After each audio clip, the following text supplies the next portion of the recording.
企图占领中国西部，并要求在四川驻军。1962年的印度究竟有多疯狂？在1962年的中印自卫反击战之前，印度方面提出的领土要求令人震惊，不仅让人感叹其厚颜无耻，他们不仅要求将新疆和西藏归划印度，甚至还要求在成都设立驻军。更令人难以置信的是，他们竟将中印之间的缓冲地设定为陕西，这样的要求真是让人大开眼界，难以置信。今天就让我们来了解一下，观看中不要忘记点赞关注。1. 对我国领土有觊觎之心的印度。印度位于南亚次大陆，其地理布局独具特色，东接缅甸，东北与我国、尼泊尔以及不丹接壤，东南方与斯里兰卡遥遥相对，西北部则与巴基斯坦紧密相连。国土面积约298万平方公里，海岸线长达8000多千米，其东部濒临孟加拉湾，西部则与阿拉伯海相连。在这漫长的海岸线上，孕育了众多独特的生态系统。据统计，已查明物种数量高达17795种，其中有998种因过度开采而面临枯竭，因此受到了本国法律的保护。除了丰富的海洋资源，印度境内还蕴藏着近100种矿藏，渔牧的产量位居世界前列，煤炭和重晶石的产量也位居世界第3。此外，黄金、锰矿、锌矿等资源也极为丰富。从地图上看，印度的北部是绵延的山地，而中部则是印度河、恒河平原，这是境内重要的粮食产区之一。南部则是德干高原以及濒临海洋的平原。印度的平原面积广泛，约占全国总面积的 40%， 其平坦的地势和肥沃的土壤为国内交通和农业发展提供了便利条件。作为世界上人口最多的国家之一，印度经济发展迅速。由于人口众多，平均国民生产总值相对较低，目前仍有1/4的人口面临温饱问题。尽管如此，印度仍在积极寻求发展之路，努力提高国民生活水平。2. 印度想要占领的我国西部地区有哪些？印度对于中国的领土有着非分之想，其目标地点绝非寻常之地。首先，他们瞄准了藏南地区，那里位于喜马拉雅山脉的南侧，景色如诗如画，资源极其丰富，被誉为西藏的江南。更不容忽视的是，自古以来这片土地都是中国不可分割的领土，印度竟妄图占为己有，这简直是天方夜谭呀！新疆的面积达到166.49万平方公里，占据了我国国土的1/6，不仅矿产资源丰富，战略位置更是重中之重，是连接亚欧大陆的交通要道。印度对新疆的资源和战略地位垂涎欲滴，竟然妄图将其吞并。再看青藏高原，作为中国面积最大、海拔最高的高原，是亚洲众多大河的发源地，也是保卫中国西南边疆的重要屏障。印度竟想控制青藏高原，这无疑是一场白日梦。令人震惊的是，印度甚至还企图在我国四川驻军。四川作为中国西南地区的腹地，不仅资源丰富，其战略地位也是举足轻重。印度此举无非是想进一步蚕食中国领土，其野心昭然若揭。3. 1962年的印度为啥这么想不开？首先，印度是一个国土辽阔的国家，其面积位列世界第7。它的土地资源丰富，大部分地区适宜耕种，耕地面积庞大，占据了全球耕地总量的近 10%， 位居世界第1。印度还拥有4亿多的人口，其人口数量仅次于中国，位居世界第2。不仅如此，印度还拥有丰富的出海口资源和工业基础，相较于当时的中国，印度的工业化程度更为发达。英国在印度进行了大规模的建设，为印度的发展奠定了坚实的基础。这使得印度在某种程度上自认为是英国正统继承国的延续。19世纪的英国拥有庞大的殖民地，而印度是最为重要的一部分。英国在印度开办众多工厂，修建铁路，甚至训练印度军队。这种对印度的经营方式使得印度受益匪浅。当英国的势力逐渐衰退，其殖民地纷纷独立时，印度继承了日不落帝国最为精华的部分。因此，印度有着强烈的自信，认为自己是大英帝国的正统继承者。然而，印度对中国的态度并非单纯的基于自信。在印度眼中，当时的中国被视为苏联的附庸。尽管印度清楚苏联和美国是世界上2个超级大国，但当中苏关系进入下滑期时，印度开始对中国的地位产生了动摇。加上苏联为了全球布局对印度进行了支持，使得印度更加坚定了自己的立场。与此同时，美国作为英联邦国家解体后的重要角色，与印度关系密切。美国视印度为自己人的1/3，这也使得印度更加有恃无恐地对中国进行挑衅。接近巴基斯坦一半面积的俾路支省一旦独立，巴基斯坦损失有多大？前不久，印巴刚刚宣布停火，紧接着5月14号，网上便出现了俾路支发布声明宣布独立。这一时间节点的独立举动引起了外界的广泛关注和质疑。有人认为俾路支省选择在此时闹独立，动机颇为可疑。今天就让我们来了解一下，观看中不要忘记点赞关注。1. 戛然而止的印巴冲突。5月10号，印度与巴基斯坦之间的紧张局势迅速升温。在凌晨，印度对巴基斯坦发起突袭，巴基斯坦首都附近的努尔汉空军基地传来了爆炸声。这一行动直接威胁了巴基斯坦的战略核心区域，引发了巴方强烈的愤怒反应。巴基斯坦迅速采取行动，以铜墙铁壁之势展开反击，毫不留情地打击了印度的军事基地，甚至首轮攻击就波及到了印度的导弹储存设施。巴基斯坦空军更是勇敢地进入印度领空，甚至在印度首都新德里上空盘旋。令人震惊的是，巴基斯坦的一次反击竟然导致印度边境地区70%的电网瘫痪，显示出双方战况的激烈程度。没想到过了数小时，双方就达成了停火协议。紧接着，在5月14号，巴基斯坦的俾路支省，一个拥有700万人口、占据国家面积43%的省份，突然宣布独立。该省公开寻求印度和国际社会的外交承认和支持，并明确表示支持印度的立场。俾路支省要求巴基斯坦撤出克什米尔，并呼吁国际社会对巴基斯坦施加压力。2. 印度煽动俾路支省闹独立的目的。印度对俾路支问题的介入并非一时之举，而是其长期对巴基斯坦策略的延续。自1971年成功推动东巴基斯坦独立为孟加拉国后，印度对巴基斯坦的分而治之策略愈发明显，将其作为巩固南亚霸权的重要手段。印度方面通过煽动俾路支省独立，意图达成3大战略目标。首先，分散巴基斯坦的军事资源。俾路支省作为巴基斯坦最大的省份，占据了国土面积的44%。若能成功煽动其独立，将使巴基斯坦政权面临巨大威胁。这将迫使巴基斯坦军方在克什米尔东线和俾路支西线同时部署兵力，导致战略资源的严重分散，从而为印度在克什米尔争端中争取更多主动权。其次，印度意在消解巴基斯坦主权的合法性，支持俾路支独立，使巴基斯坦被塑造为治理无能的国家。俾路支独立宣言中不仅支持了印度在克什米尔的立场，还与1971年的孟加拉国独立事件相提并论。这种叙事逻辑旨在削弱巴基斯坦的主权合法性，为印度在国际舆论场上攻击巴政权提供依据。最后，印度意图打击巴基斯坦的经济命脉，并削弱中国在南亚地区的影响力。俾路支省拥有丰富的天然气和矿产资源，若该地区实现独立并受印度支配，将直接切断巴基斯坦30%的能源供应，对巴基斯坦经济造成重大打击。该地区还是中巴经济走廊建设的关键区域，中国在巴基斯坦的投资总额巨大，其中许多核心项目位于俾路支省。若俾路支省独立并受印度控制，将直接威胁中国项目的运营，甚至可能导致中国与中亚的能源运输通道中断。此外，瓜达尔港作为中国突破马六甲困局的关键支点，对印度而言有着极高的战略价值。印度长期视印度洋为自己的势力范围，若能控制俾路支省和瓜达尔港，将有可能封锁中国海军在阿拉伯海的活动。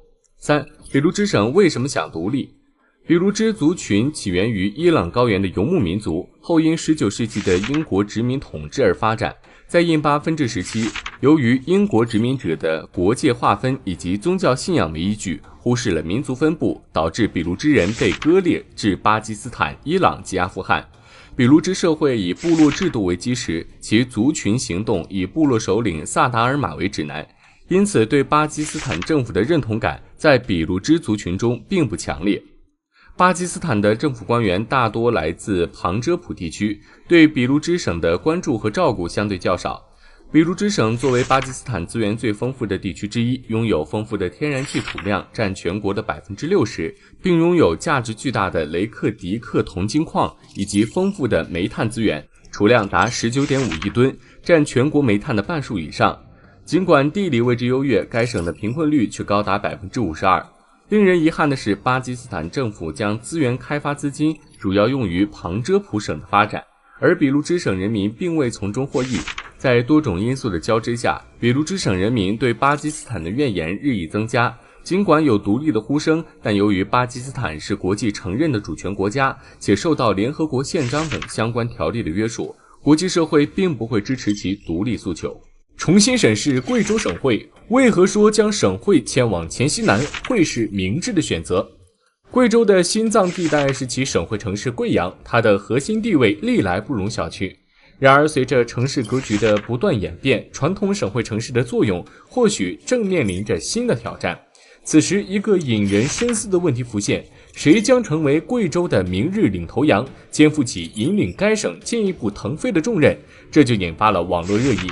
将省会迁至黔西南是否是一个明智的选择？那么黔西南究竟具备怎样的潜力？又是否满足成为新省会的条件呢？今天就让我们来了解一下。观看中不要忘记点赞关注。贵州省的发展现状。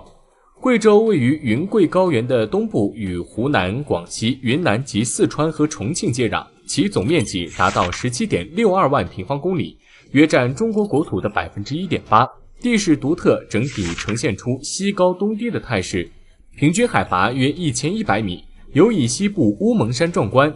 其中韭菜坪海拔2900.6米，独领风骚，与东部黎平县地平乡水口河出省界处的147.8米海拔形成鲜明对比。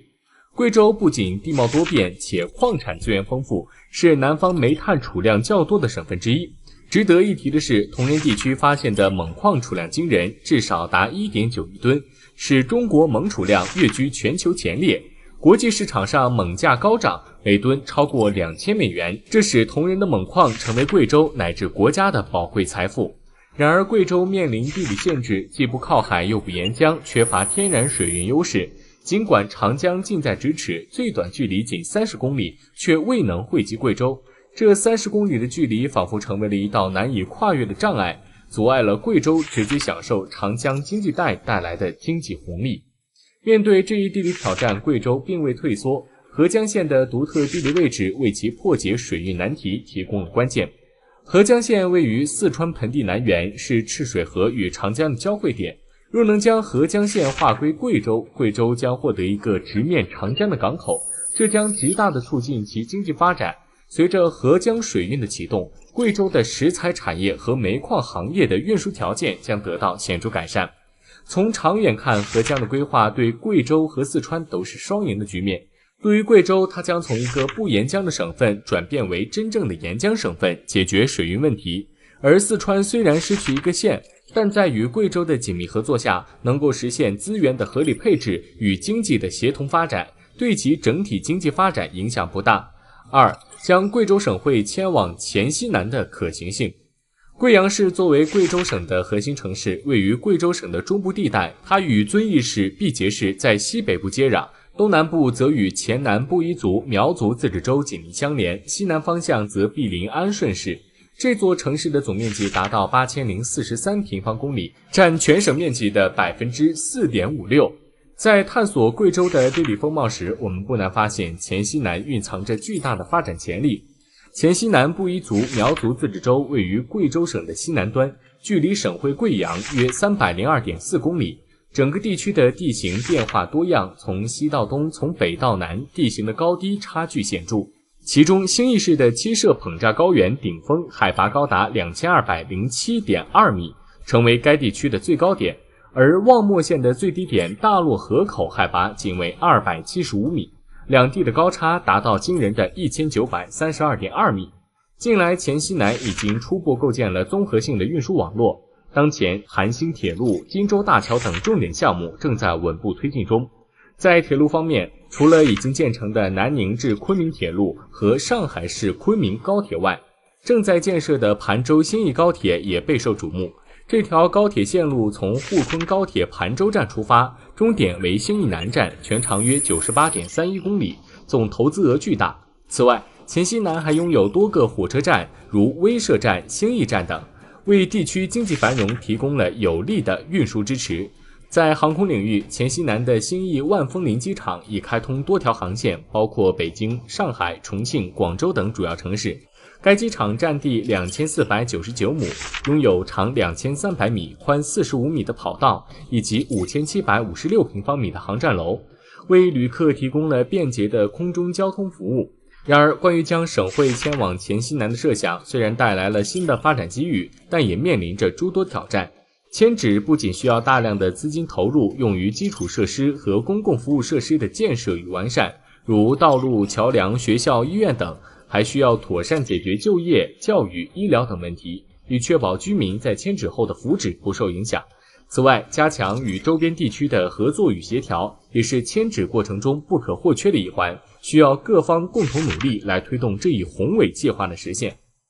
假如外西北未曾丢失，新疆首府或将是伊犁而不是乌鲁木齐。你知道吗？在中国西北的版图上，曾有一镶嵌在新疆西北角的城市，坐落在雄伟的天山北麓伊犁河上游的河谷地带，自古以来便是通往中亚、西亚乃至欧洲的重要门户伊犁。如果这片土地仍在今天的中国地图上，新疆的首府或许不是乌鲁木齐，而是立于亚洲大陆真正十字路口的伊犁，它集资源、战略于一身。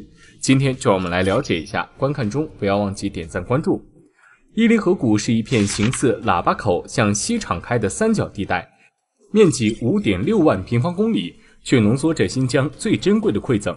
北以阿尔泰山的黄金矿脉，南靠哈尔克山的万年冰川，大西洋最后的暖湿气流在此凝结成雨，年降水量高达500至800毫米，比乌鲁木齐多出近1倍。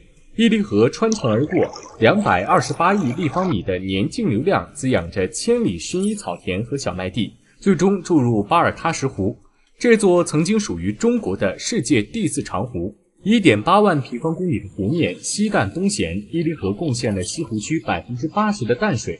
若外西北仍在，伊犁将坐拥巴尔喀什湖、伊塞克湖、斋桑坡3大水塔，淡水量相当于2条长江，足以支撑1000万人口的城市崛起。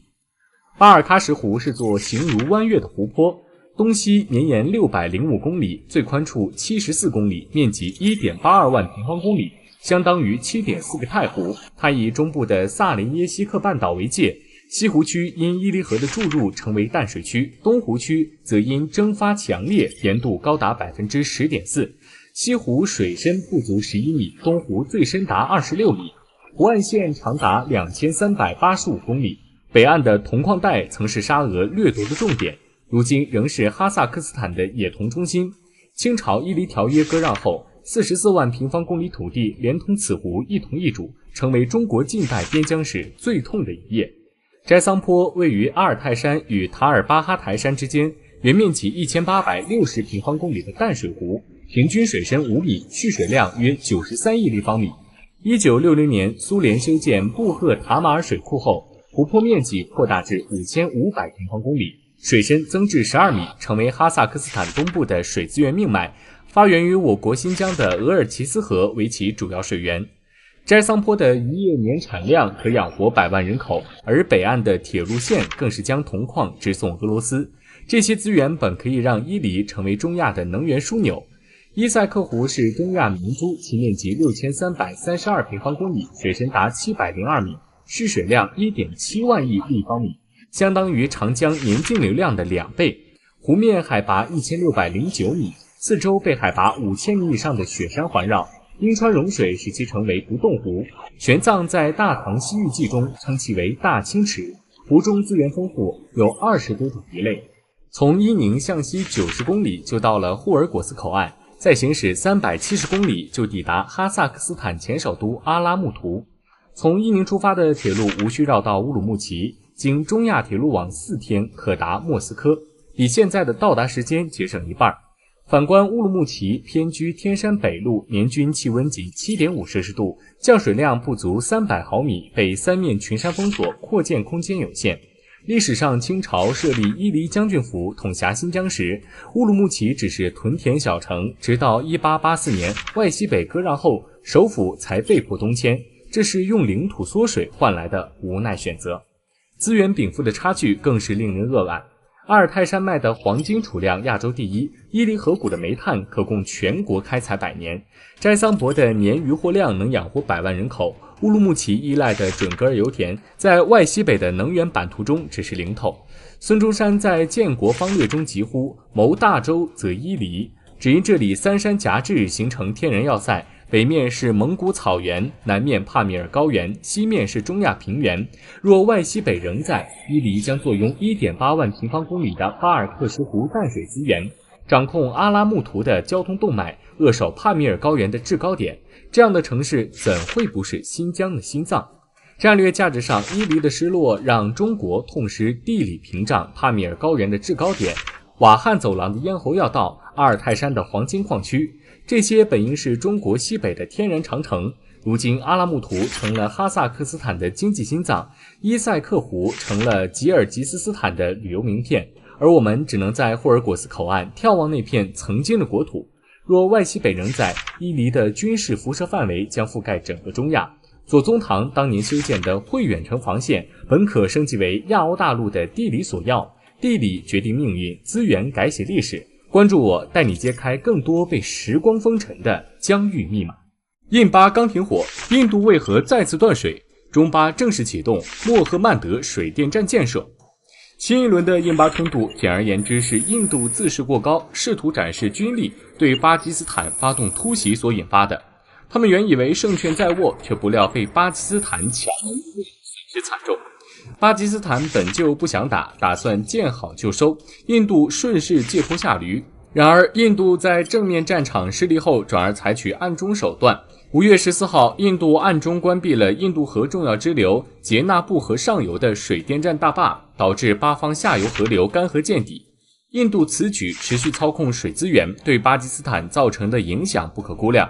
今天就让我们来了解一下，观看中不要忘记点赞关注。印度再次关闭了水电站大坝。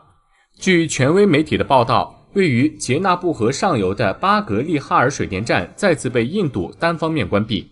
这一行动加剧了印巴之间的水资源紧张局势。此前，印度政府已在公开场合表明，他们不会允许任何水流向巴基斯坦。在这场持续的冲突中，巴格利哈尔水电站的开关状态变得反复无常，令人难以揣测印度政府的真实意图。事实上，在今年的4月，印度以恐怖袭击为借口关闭了该水电站。然而，在5月却又突然开放2个闸口，声称是为了缓解洪水威胁。如今再次关闭，使得下游的巴基斯坦面临缺水的困境。从地理角度看，杰纳布河作为巴基斯坦的重要水资源生命线，对巴基斯坦的农业和饮用水供应具有至关重要的意义。作为印度河的支流，它灌溉了巴基斯坦境内70%以上的耕地。在旁遮普平原上，有超过200万公顷的耕地依赖这条河流。印度采取的断水策略导致巴基斯坦旁遮普省的水稻产量预计下降约 20%。此外，巴基斯坦信德省的饮用水也高度依赖杰纳布河。印度的断水行动使得大量民众面临严重的用水困难。由于印度的长期操作，巴基斯坦国内的粮食自给率近年来大幅下降，从2010年的约 92% 降至目前不足 80%， 这完全是人为因素造成的严重后果。印度故技重施的意欲何为？首先，尽管印巴两国表面上达成了停火协议，但双方的矛盾和冲突并未真正平息，当前局势依然紧张。这一情况验证了巴基斯坦外达尔的警告。他曾经强调，巴基斯坦对当前的停火状态保持谨慎态度，原因之一是双方经过长期谈判仍未能达成共识，另一个原因是两国在水资源问题上的谈判尚未解决。如果这一问题得不到妥善处理，那么所谓的停火协议就显得异常脆弱。事实上，印度方面正在利用关闸断水来对巴基斯坦施加压力，这无疑是利用水资源问题对巴基斯坦发动一场隐形的战争。巴基斯坦面临无路可退的境地，只能选择与印度一战到底。直白地说，双方很可能将继续冲突下去。其次，印度此次关闸断水的行为可能是一种报复行动，旨在挽回在最近的印巴冲突中失去的面子。在首轮印巴空战中，印度空军损失惨重，被击落了6架战机，其中包括备受印军珍视的阵风战机。相比之下，巴基斯坦空军的战机全部安全返航。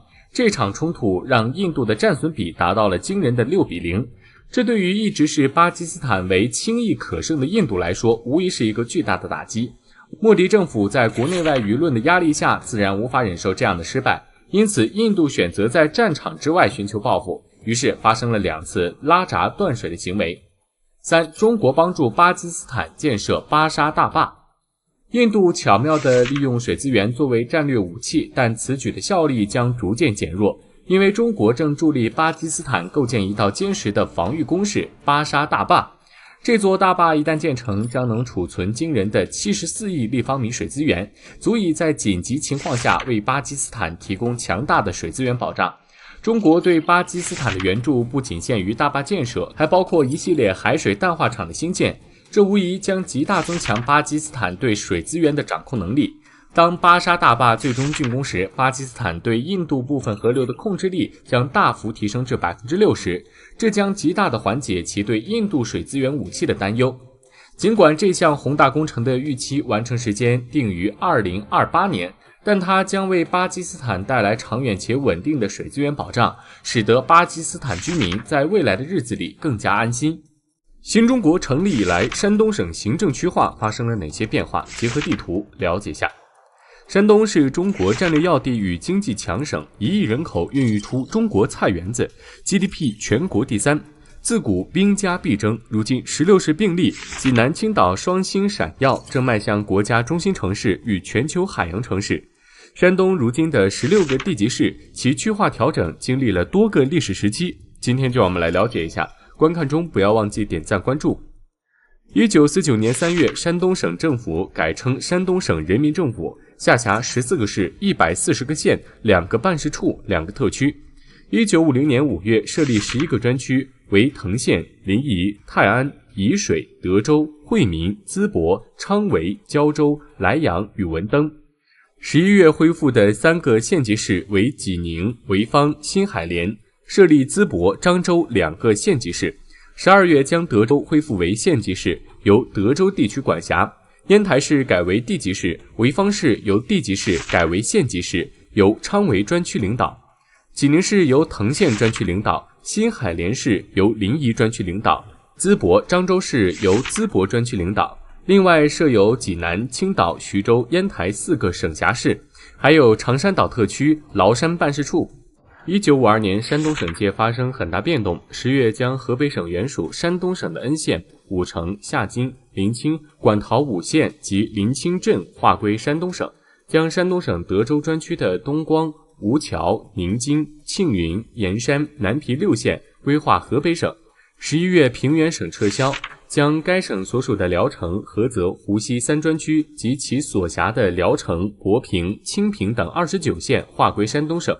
同时将徐州、新海联2市及沛县、丰县、华山、桐北、赣榆、邳县、东海7县划入江苏省。至此，山东省界大致恢复了原省界，全省共辖13个专区、3个地级市、6个县级市、140个县。1953年7月撤销沂水专区，将原沂水专区的日照县划归胶州专区，另7个县划归临沂专区，撤销淄博专区，建立淄博工矿区，藤县专区更名为济宁专区，将藤县专区的平邑县归划临沂专区，菏泽专区的金乡、鱼台、嘉祥3县归划济宁专区，泰安专区的汶上县划归济宁专区，原淄博专区的邹平、常山、环台3县划归惠民专区，章丘划归泰安专区，临淄划归昌围专区。1954年6月撤销大区制，山东省改由中央政府直接领导。8月撤销临清镇，设省辖县级市临清，由聊城专区督导。10月将潍坊市、济宁市、威海市、德州市由专区辖市改为省辖市。1954年12月撤销淄博工矿区，设立淄博市。1955年12月撤销淄博工矿区及其所辖的漳州、淄博2市和淄川县，改设省辖淄博市。1955年3月，山东省人民政府改成山东省人民委员会。